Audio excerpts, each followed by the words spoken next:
Salam sejahtera bagi kita semua. Perkenalkan, nama saya Fiona Pinkan. Saya salah satu mahasiswa program pendidikan profesi guru di Universitas Negeri Jakarta, Angkatan 1 tahun 2021. Saat ini saya akan menampilkan video pembelajaran UKIM atau uji kinerja. Saya akan menyampaikan materi hidrolisis kelas 11 IPA menggunakan problem based learning. Fiona Pinkan dengan nomor ujian 2021102583.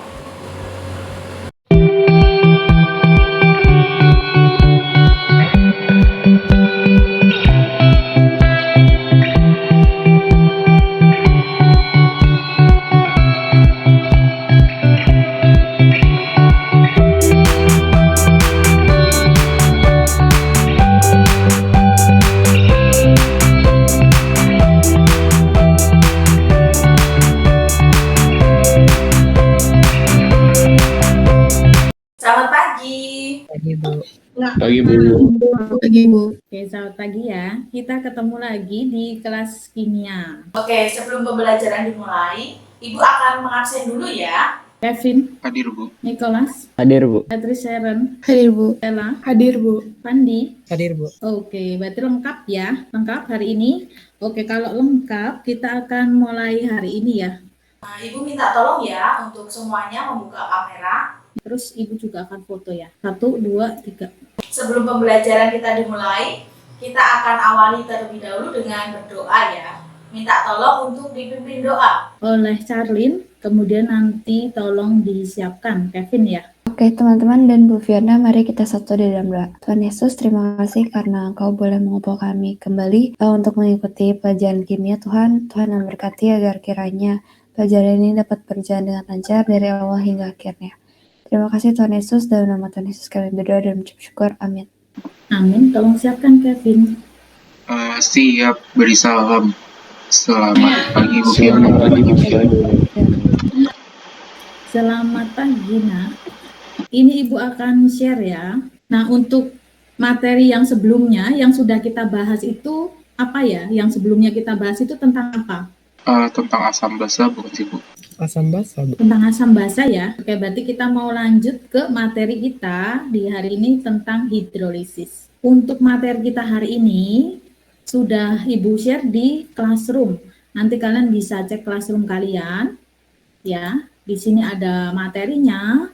Kemudian nanti ada juga masuk ke live worksheet ya. Nanti di akhir di sini ada evaluasi. Oke, kita masuk ke hidrolisis. Jadi kita hari ini masuk ke bab hidrolisis. Untuk pertemuan pertama itu kita mau membahas tentang sifat larutan garam dan juga konsep hidrolisis. Nah, untuk kompetensi dasar, indikator pencapaian kompetensi, ini menganalisis kesetimbangan ion dalam larutan garam dan menghitung pH-nya. Tujuan pembelajaran hari ini. Yang pertama, menjelaskan terjadinya hidrolisis pada larutan garam. Kemudian yang kedua, membedakan garam yang dapat terhidrolisis dan tidak dapat terhidrolisis. Yang ketiga, menggolongkan sifat larutan garam berdasarkan asal senyawanya. Yang keempat, menentukan hidrolisis garam dilihat dari asam basa pembentuknya atau hidrolisis sebagian maupun hidrolisis total. Nah, itu tadi tujuan pembelajaran kita ya. Jadi untuk pertemuan hari ini. Nah, sekarang kalau misalkan Ibu tampilkan gambar seperti ini nih, kira-kira ini gambar apa nih? Garam, Bu. Garam, Bu. Garam, Bu. Garam ya. Yang lain apa nih? Garam. Garam ya. Oke, di sini Ibu tampilkan gambar garam. Nah, apakah masih ingat kira-kira pH garam itu berapa? Netral, Bu. Netral. Netral. Netral ya. Oke, berarti pH garam itu netral. Nah, kemudian ini gambar apa, Nak? Pupuk ya, gambar pupuk. Nah, kalau tadi kita lihat di sini, kalian tadi kan lihat garam, kalian tadi bisa menjawab bahwa pH garam itu netral. Nah, kira-kira garam itu apakah cuma garam dapur? Ternyata garam itu tidak hanya garam dapur, ada garam-garam yang lain. Memang kita sering dengarnya itu garam dapur ya, tapi ternyata ada garam-garam yang lain. Nah, kemudian contohnya itu apa? Nah, seperti yang kalian sampaikan tadi ini adalah gambar pupuk. Di sini ada bermacam-macam pupuk ya. Di sini ada pupuk niter, kemudian pupuk TSP, kemudian di sini ada pupuk ZA. Di sini pupuk ternyata macamnya banyak. Karena apa? Kira-kira bagaimana sih menentukan pupuk yang sesuai dengan kondisi tanah? Makanya dia di sini dibuat pupuknya macam-macam ya. Dia di sini dibuat pupuknya ada banyak karena nanti akan disesuaikan dengan kondisi tanah yang ada. Misalkan di daerah yang dingin dengan yang di daerah yang suhunya tidak dingin gitu ya. Berarti dia akan dihasilkan pupuk yang akan menggunakan pupuk yang berbeda gitu. Nah, kalau misalkan tadi kan ada garam. Garam tadi kalian jawab pH-nya netral. Nah, kira-kira bagaimana dengan garam yang lain? Contohnya pupuk ini. Apakah dia ini pH-nya sama dengan garam tadi, netral? Atau gimana menurut kalian? Sama. Sama ya, Bu. Sama ya. Tadi ada yang menjawab Andrea ya. Andrea sama Fandi jawab sama, Bu. Oke. Oke, ada lagi jawaban yang lain. Makasih Andrea, Fandi, Ago. Kalau menurut saya beda sih, Bu. Iya, kalau menurut saya juga beda. Menurut Kevin, Angelin itu ternyata beda ya. pH-nya beda, bukan netral lagi berarti ya. Ada lagi jawaban yang lain? Kalau saya masih kurang paham, Bu. Oh, kalau Nicholas masih belum ini ya, masih bingung, masih belum paham. Oke. Kalau masih belum paham, nanti akan masuk ke materi ini ya. Jadi nanti kita akan membuktikan nih bagaimana garam-garam yang lain. Apakah pH-nya sama dengan garam atau beda gitu ya. Jadi ternyata di sini juga ada pupuknya banyak macamnya. Nah, dia itu penggunaannya nanti akan disesuaikan dengan kondisi tanah yang ada. Sampai sini ada yang mau ditanyakan tidak? Ibu, saya mau nanya, Bu. Mm-mm.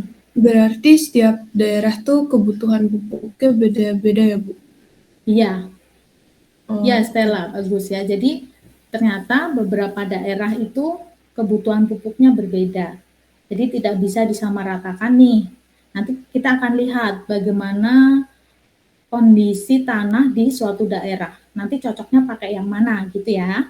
Oke, terima kasih Stella. Nah, kemudian untuk menjawab pertanyaan yang tadi, yang bagaimana garam-garam yang lain itu sifatnya itu seperti apa? Pada video kali ini kita akan menguji beberapa sifat larutan garam atau yang biasa disebut juga dengan hidrolisis. Untuk tujuannya yaitu menentukan sifat senyawa garam. Alat dan bahan yang digunakan untuk alatnya gelas kimia, plat tetes, kertas lakmus. Kemudian untuk bahannya ini digunakan berbagai larutan garam. Di sini pakai NaCl, Na2SO4, CuSO4, NH4Cl, dan juga CH3COO-Na.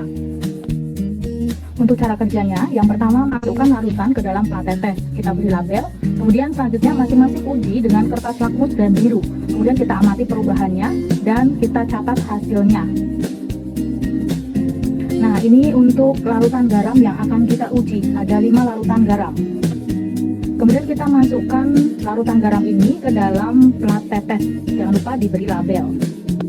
Lalu kita uji masing-masing ini menggunakan kertas lakmus merah dan lakmus biru. Kemudian kita amati yang terjadi.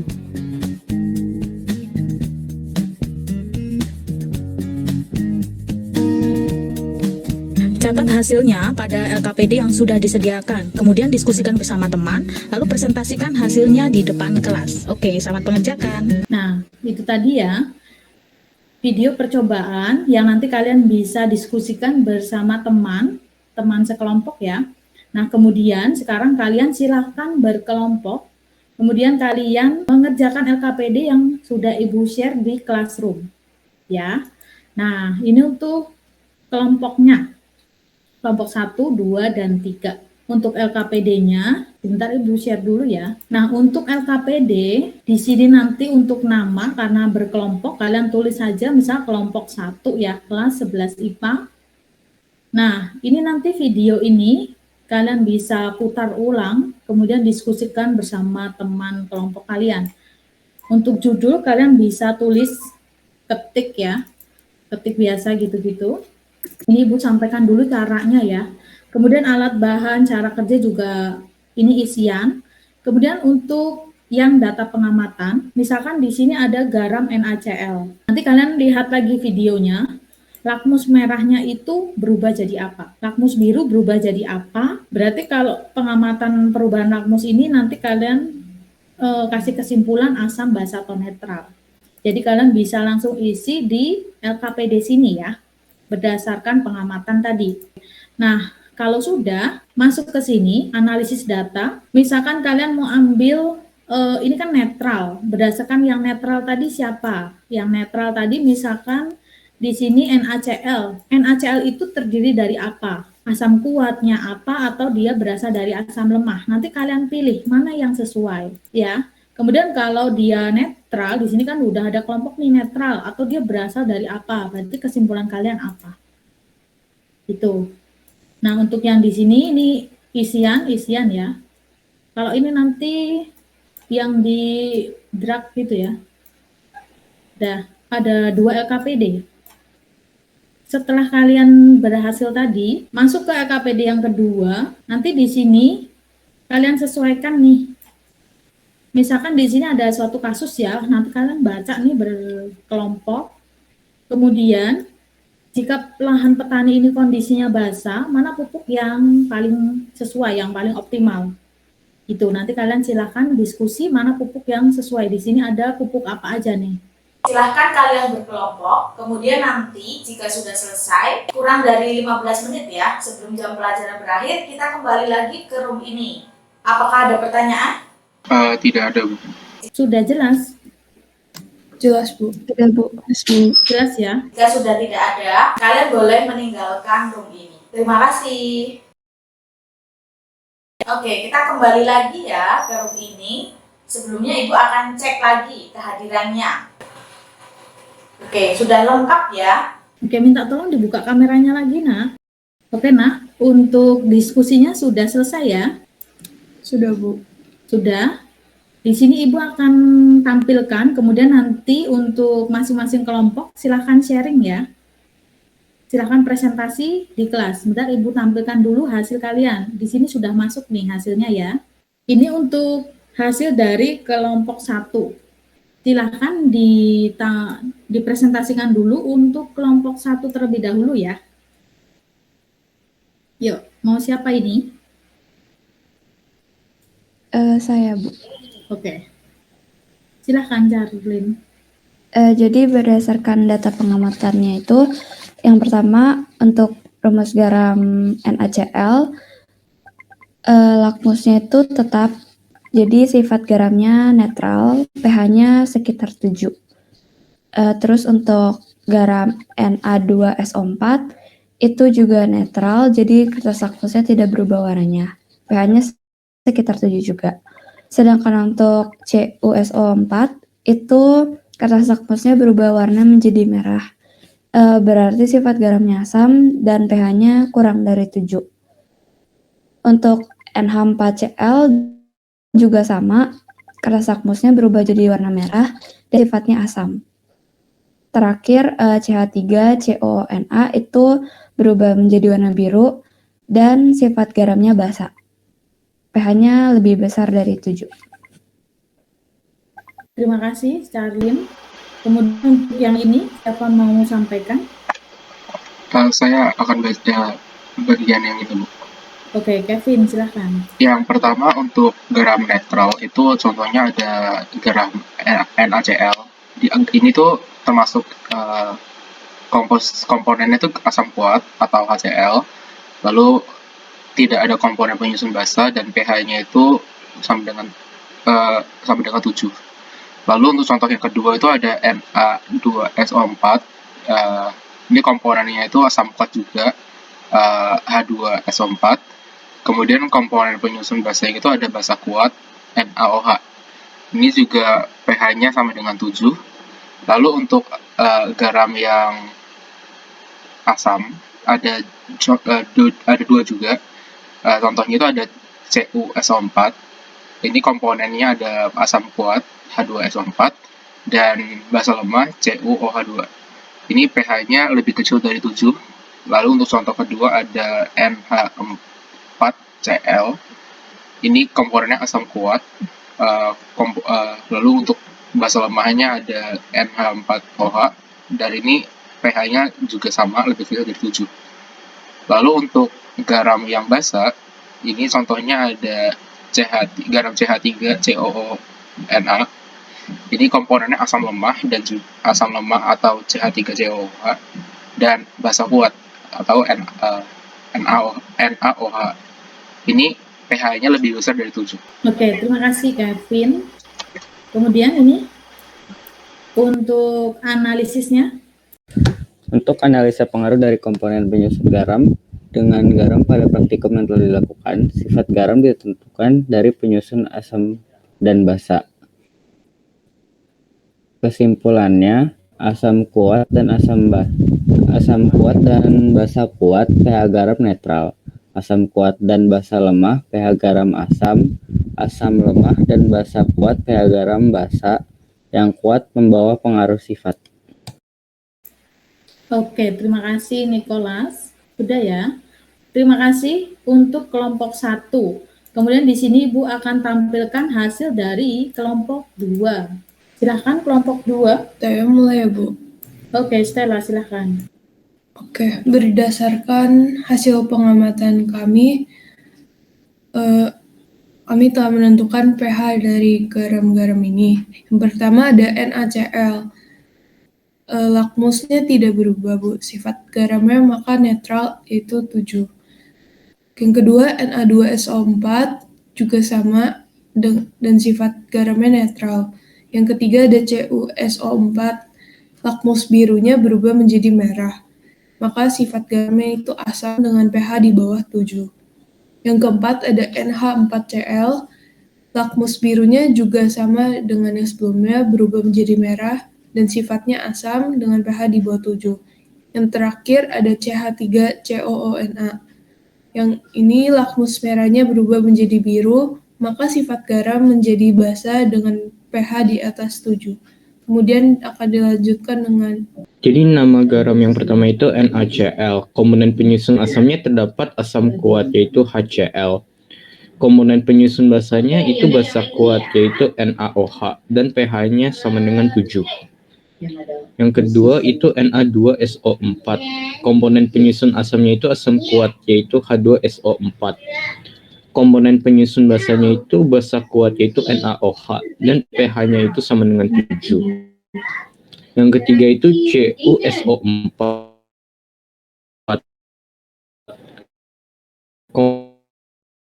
Komponen penyusun basanya itu basa lemah yaitu CuOH2 dan pH-nya itu kurang dari 7.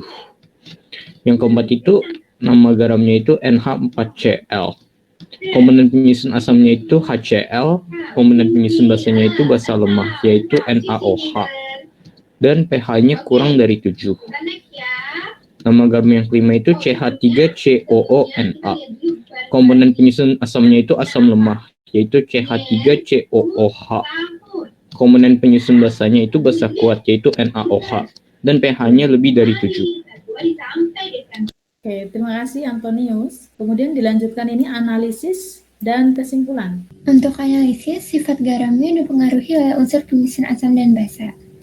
Dan untuk kesimpulannya, asam kuat dan basa kuat pH garam netral, asam kuat dan basa lemah pH garam asam lemah dan basa kuat memiliki pH garam biasa. Ya, terima kasih Audrey ya. Ini hasil dari kelompok 2. Kemudian Ibu tampilkan kelompok 3. Ini untuk kelompok 3. Ayo silakan siapa yang mau presentasi? Saya mulai dulu. Oke, Fandiago silahkan. Berdasarkan pengamatan kelompok kami, yang NaCl itu sifat garamnya netral karena lakmusnya tidak berubah warna. Kemudian Na2SO4 juga netral karena lakmusnya dua-duanya tidak berubah. Lalu CuSO4 sifatnya asam, yaitu pH-nya kurang dari 7 karena lakmus birunya berubah menjadi merah. Kemudian NH4Cl termasuk asam. Hasil pengamatannya lakmus biru berubah menjadi merah. Lalu CH3COONA, lakmus merahnya berubah menjadi warna biru, sehingga sifat garamnya adalah basa yang lebih dari 7. Selanjutnya dilanjutkan oleh Andrea. Oke, terima kasih Fandi. Dilanjutkan Andrea ya. Baik, untuk sifat garam netral, garam NaCl memiliki penyusun asam kuat HCl dan komponen penyusun basa kuat NaOH dengan pH 7. Selanjutnya Na2SO4 memiliki penyusun asam kuat H2SO4 dengan penyusun basa kuatnya NaOH yang pH-nya 7. Dan untuk garam yang asamnya CuSO4 dengan penyusun asam kuat H2SO4 dan penyusun basa lemah CuOH2 yang kurang dari 7. Dan yang kedua NH4Cl dengan penyusun asam kuat HCl dan penyusun basa lemah NH4OH yang pH-nya kurang dari 7 juga. Yang terakhir garam basa CH3COONA dengan penyusun asam lemahnya CH3COOH dan penyusun basa kuat NaOH yang pH-nya lebih dari 7. Terima kasih Andrea. Kemudian untuk analisis dan kesimpulan, boleh dilanjutkan oleh siapa nih? Aku di Oke, Angelin ya. Iya, buat yang pengaruh dari komponen penyusun garam dengan garam pada partikel yang dilakukan itu, kesimpulannya sifat garam dipengaruhi oleh unsur penyusun asam dan basa. Terus kesimpulannya asam kuat dan basa kuat, pH garam netral, asam kuat dan basa lemah, pH garam asam, asam lemah dan basa kuat, pH garam basa. Oke, terima kasih kelompok 3. Terima kasih untuk kelompok 1 sampai 3 ya. Untuk diskusinya sudah berjalan dengan baik, hasilnya juga sudah baik. Coba di sini Ibu akan bahas ya. Untuk kelompok 1, ini udah muncul nilainya ya. Nah, kalau kita lihat di sini kita cek nih. Ternyata kan sudah banyak yang benar. Cuma di sini memang masih ada yang merah ya, maksudnya merah itu belum benar. Nah, misalkan di sini nih untuk NaCl. NaCl itu berasal dari asam kuat HCl. Kemudian karena dari NaCl berarti ada Na, ada Cl. Cl-nya itu HCl, Na-nya itu NaOH. Nah, NaOH itu apa? Kita ingat lagi materi yang sebelumnya, yang asam basa. Nah, karena NaOH berarti nanti kita cek di sini dia termasuk basa kuat atau basa lemah. Ya. Jadi yang kelompok 1 sudah baik, cuma mungkin belum teliti ya. Di sini ada satu yang terlewat. Tidak apa-apa karena yang lain selebihnya sudah bagus ya, sudah lengkap. Sudah benar. Oke, ini juga untuk analisis kesimpulannya sudah memenuhi ya. Sekarang kita lihat dari kelompok 2. Nah, kelompok 2 ini tadi kan hasilnya kalau kita bandingkan sama yang kelompok 1, ini kelompok 1 tadi belum benarnya di bagian ini. Nah, kelompok 2, nah ini sudah benar NaOH, tapi di sininya masih belum benar ya. Di sini ada NH4Cl. NH4Cl itu terdiri dari apa? NH4 plus sama Cl min. Kalau kita ionisasikan. Nah, NH4-nya itu apa? Nah, mungkin di sini ada NaOH, ada NH4OH. Ya, jadi nanti perlu lebih teliti lagi. Karena NH4 berarti berasal dari NH4OH.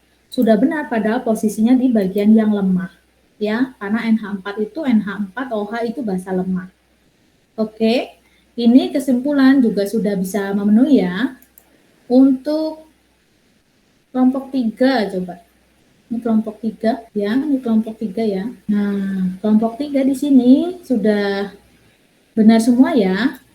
Nah, di sini tadi NaOH, kemudian ini NH4OH. Begitu, sudah bagus ya ini untuk hasil diskusi.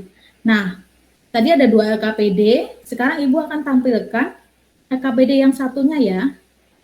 Bentar, Ibu akan buka dulu ya. Maka pupuk yang dapat digunakan untuk mengolah lahan petani ini supaya optimal itu apa? Nah, silahkan kelompok 1 di-sharingkan hasil diskusinya. Mungkin Evelyn bisa bantu dari kelompok 1 ya, Bu. Oke, Evelyn, boleh, Evelyn. Untuk penggunaan pupuknya bisa menggunakan pupuk ZA atau NA yang mengandung NH4 2SO4 yang paling cocok digunakan untuk kondisi tanah basah. Karena pupuk ini berupa garam yang bersifat asam. Oke, terima kasih Evelyn. Kelompok 1 ya. Jadi hasil dari kelompok 1 itu yang digunakan yang optimal itu adalah pupuk ZA, yaitu yang NH4 2SO4. Oke, terima kasih kelompok 1. Kemudian untuk kelompok 2, sebentar. Nih kelompok 2 ya. Nah, ini hasilnya juga. Silahkan boleh dipresentasikan. Untuk pupuk ZA karena garam bersifat asam, maka rumus kimianya adalah NH42SO4. Oke, terima kasih Patrice ya. Kelompok 2 juga memilih pupuk ZA karena pupuk ini sifatnya asam. Untuk kelompok 3, ini kelompok 3, silahkan. Untuk hasil analisisnya, pupuk ZA mengandung asam kuat dan basa lemah. Oke, terima kasih kelompok 3. Oke, terima kasih untuk kelompok 1, 2, 3 untuk analisis kasusnya. Untuk pupuk apa yang optimal digunakan untuk kondisi tanah yang basah ya. Dari ketiga kelompok, kalian semuanya memilih pupuk ZA semuanya. Nah, ini ya. Semuanya memilih pupuk ZA karena dia berasal dari asam kuat dan basa lemah. Oke, terima kasih. Sudah baik hasilnya. Sampai sini ada pertanyaan atau tidak? Tidak ada, Bu. Tidak ya, berarti sudah jelas ya. Setelah kita mempelajari materi hari ini, kesimpulan apa yang kalian dapatkan untuk pembelajaran hari ini? Saya mendapatkan kesimpulan bahwa sifat garam ditentukan oleh unsur penyusunnya, Bu. Oke, Patrice ya. Sifat garam ternyata ditentukan oleh unsur penyusunnya. Oke, terima kasih Patrice. Ada lagi yang lain? Kalau saya mendapatkan bahwa asam kuat, basa kuat, sifat garamnya berarti netral. Oke, Patrice ya Sharon. Kalau berasal dari asam kuat, basa kuat, berarti sifat garamnya itu yaitu netral. Sama seperti NaCl ya, garam dapur. Kenapa dia netral? Karena komponennya itu asam kuat dan basa kuat. Ada lagi yang lain? Kalau saya asam kuat sama basa lemah itu berarti sifat garamnya asam. Oke, Fandi. Berarti kalau sifatnya asam berasal dari asam kuat dan basa lemah ya? Iya, Bu. Oke, asam kuat dan basa lemah, maka sifatnya adalah asam. Oke, terima kasih Fandi. Yang lain? Ada lagi? Kalau asam lemah, basa kuat, sifat garamnya itu berarti basa. Oke, kalau sifatnya basa berarti asamnya yang lemah, basanya yang kuat. Terima kasih Evelyn.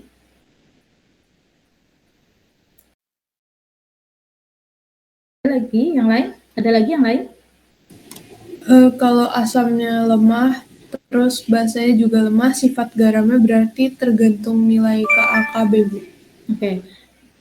Kalau dua-duanya lemah ya, asamnya lemah, basanya lemah, itu tergantung KAKB. Jadi nanti kita perlu lihat lagi datanya dulu ya. Kita lihat datanya KA-nya berapa, KB-nya berapa, kita bandingkan. Nah, kalau KA-nya lebih besar, berarti dia sifatnya asam. Kalau KB-nya lebih besar, berarti dia sifatnya basa. Oke, terima kasih Stella. Ada lagi yang lain? Saya, Bu.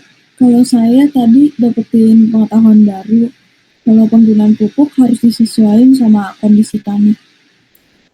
Oke. Ternyata penggunaan pupuk itu harus disesuaikan dengan kondisi tanah yang ada ya, jadi harus disesuaikan. Oke, terima kasih Angelin. Ada lagi yang lain? Cukup? Oke, kalau sudah cukup. Kemudian, refleksi pembelajaran apa yang kalian dapatkan hari ini? Bisa berupa kerja kelompoknya tadi bagaimana, atau apakah ada halangan sinyal, atau apapun itu, silakan kalian sampaikan. Kemudian, refleksi pembelajaran kita hari ini. Nah, untuk refleksi ini, kalian boleh sampaikan bagaimana pembelajaran hari ini untuk perbaikan pembelajaran ke depannya ya. Atau apa? Silakan kalian bisa dapatkan refleksi apa hari ini. Kalau menurut saya sih Bu, pembelajaran kimia hari ini tuh dapat diterapkan dalam kehidupan sehari-hari, khususnya kalau hari ini tuh dalam penggunaan pupuk. Oke, terima kasih Charlene ya. Jadi ternyata kimia dapat digunakan dalam kehidupan sehari-hari. Nah, di materi ini terkhusus tadi pembahasan tentang pupuk. Sebetulnya ada lagi yang lain ya, nanti di pertemuan selanjutnya juga. Oke, terima kasih Charlene. Nah, kemudian tadi kan kita menggunakan LKPD ya, life worksheet. Life worksheet, bagaimana untuk life worksheet-nya? Ada kesulitan nggak atau aman? Aman lancar, Bu. Lancar, Bu. Aman lancar ya. Lancar, Bu. Oke, aman lancar. Kemudian yang terakhir, di sini Ibu akan share. Nah, Ibu akan share di sini untuk soal evaluasi ya. Silakan kalian masuk ke link situ, live worksheet tadi. Silakan kalian masuk ke link evaluasi tadi ya. Silakan, Ibu tunggu. Ayo, silakan yang belum ya. Tunggu. Ibu akan lihat hasilnya dulu ya. Ini sudah ada, ini udah ada masuk ya. Jadi sudah banyak yang masuk. Oke, terima kasih. Kemudian di sini juga Antonius ya. Nih, ini hasilnya sudah benar ya. Sudah nilainya sudah 10, 100 ini, skala 100. Minta tolong dibuka kameranya. Oke, kalau sudah, ini sudah masuk ya untuk evaluasi. Oke, terima kasih. Oke, sampai sini ada yang mau ditanyakan atau tidak? Tidak ada, Bu. Tidak, sudah cukup ya. Oke, kalau sudah cukup, berarti materi hari ini selesai sampai di sini. Kemudian, kita akan melanjutkan materi kita selanjutnya, itu nanti di perhitungan pH hidrolisis. Nah, kita akan tutup hari ini, ditutup dengan berdoa, minta tolong untuk dipimpin doa. Kemudian nanti dilanjutkan dengan memberi salam. Tutup doa dulu ya, minta tolong Stella untuk doa tutup, kemudian nanti dipimpin beri salam oleh Kevin. Ya. Ibu Fiona dan teman-teman, mari kita berdoa. Tuhan Yesus, terima kasih Engkau telah menyertai pembelajaran kimia kita pada hari ini. Tuhan berkatilah agar kami dapat bertemu lagi di pelajaran kimia berikutnya. Dalam nama Tuhan Yesus kami telah berdoa dan mengucap syukur. Amin. Oke, terima kasih Nak. Minta tolong disiapkan Kevin. Siap, beri salam. Selamat pagi. Selamat pagi, Bu Fiona. Terima kasih, Bu Fiona. Fiona. Selamat pagi. Terima kasih. Tuhan memberkati. Silakan kalian boleh keluar.